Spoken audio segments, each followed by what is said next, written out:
Good morning, students. So today is Wednesday, September 23rd, and we are starting with math as usual.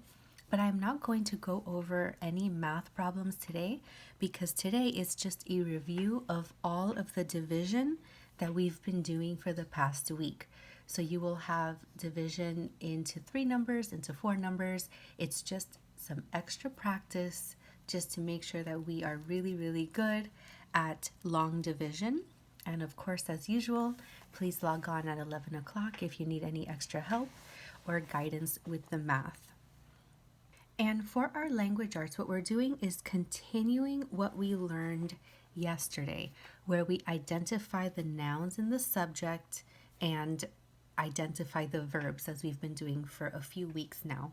So yesterday we did think A, today we're doing think B, and it says, draw a vertical line between the complete subject and the complete predicate. Underline the verbs 2 times, underline the simple subjects 1 time.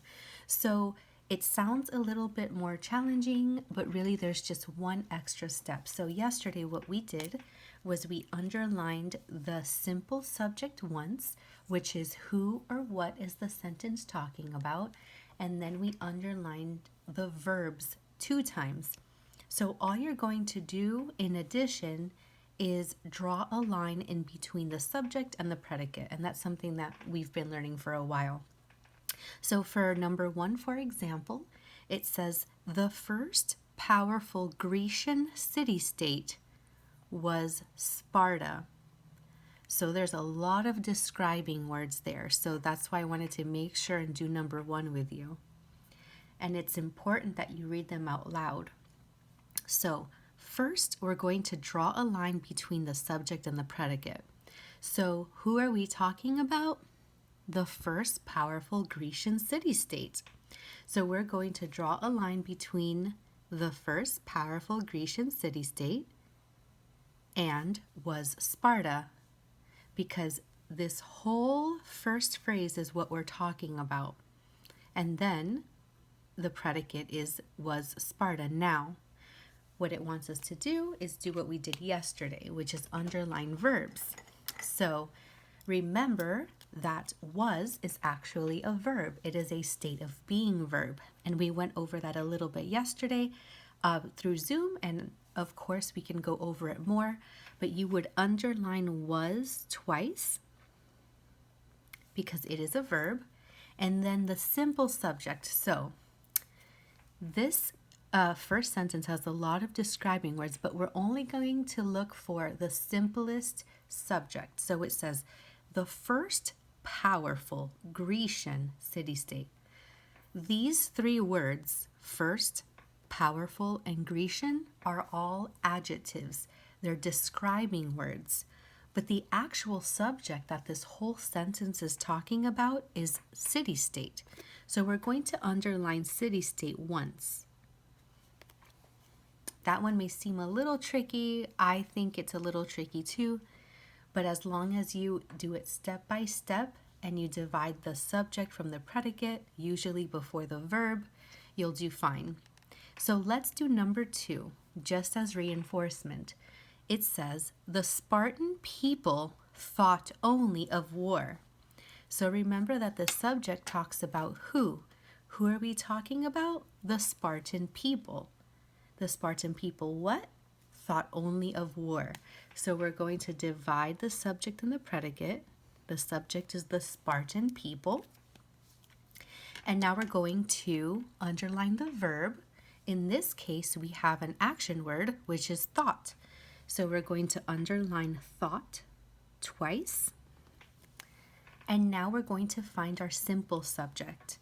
So number 2 says the Spartan people. But who are we actually talking about simply? People, because Spartan is a describing word. So we would put 1 line under people. So that's what you're going to do carefully from numbers 3 through 20. Just do it slowly, read them out loud, divide them, and then find your verbs and your subject. Of course, log on Zoom at 11, and I am more than happy to help you with any of these. So then on the bottom, there's just a quick exercise. It says, when identifying subjects and verbs of sentences, look first for the verb and then ask who or what. The answer to the question is the subject of the sentence. So that's pretty much just saying what we just discussed yesterday and what I just explained over here is you ask who in the sentence or you ask what. That is going to be your subject. So it's just a little reminder. And remember that today we have chapter 4 of our Lion, the Witch, and the Wardrobe, which I'm very excited about. So I would love for you to join me at 11 o'clock so that we can do the read along together. And of course, if you can't, you can log on to YouTube because it will be recorded for you. But it's always fun to have you there. And then you will have your chapter 4 assignment. So as soon as you either read or listen to chapter 4, you have these papers that I sent over email, which are just some exercises going over chapter 4 and then a fun exercise about the white witch and just describing her and thinking a little bit more about who she is. So that will be fun. And for our spelling for chapter 5, today we have our remaining assignment on the third day, which usually includes some of the content words over here, but oftentimes we use all the list words. So today we're going to divide the words into syllables, which are usually pretty easy. So you just either clap out the syllable or say it out loud. For example, curfew. The syllables are obvious, and then you would write the complete word. So you would write cur, C-U-R, few, F-E-W, and then curfew completely. So you're going to do that with numbers 1 through 5. Then for numbers 6 through 8, you're just going to write the past tense of each verb. So this would be easy because we're doing a lot of this in our language arts too. So for the word bruise, for number 6, how would you say bruise if it happened yesterday? I blank my knee. For number 7, I blank yesterday. Continue. How would you say continue if you're saying it in the past? So that's what you're going to do for numbers 6 through 8. For numbers 9 through 15, you're going to complete the sentences using the present or past tense of the given verb. So luckily for us, we've been doing a lot of verbs in language arts, so this should be pretty easy, especially because each sentence gives you the verb in parentheses. So all you're going to do is use this word in the correct way. So, for example, for number 9, it says, a travel agent is blank a place for our vacation. So would you say a travel agent is choose a place for our vacation?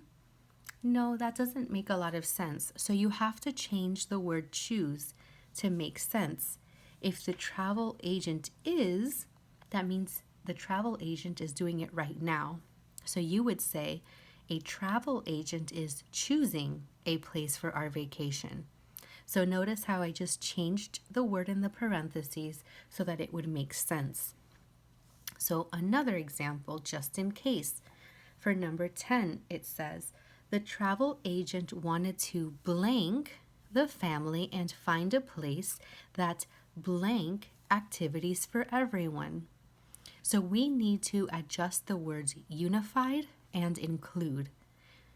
We would not say the travel agent wanted to unify the family. That doesn't make sense. It does make sense to say the travel agent wanted to unify the family, and we have the word unify right here. And find a place that include activities for everyone. I think it sounds better if we say included activities for everyone. And another hint is that the correct words are actually in your list.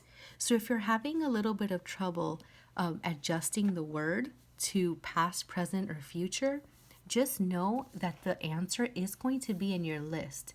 So it's just a way to help you say and write sentences correctly.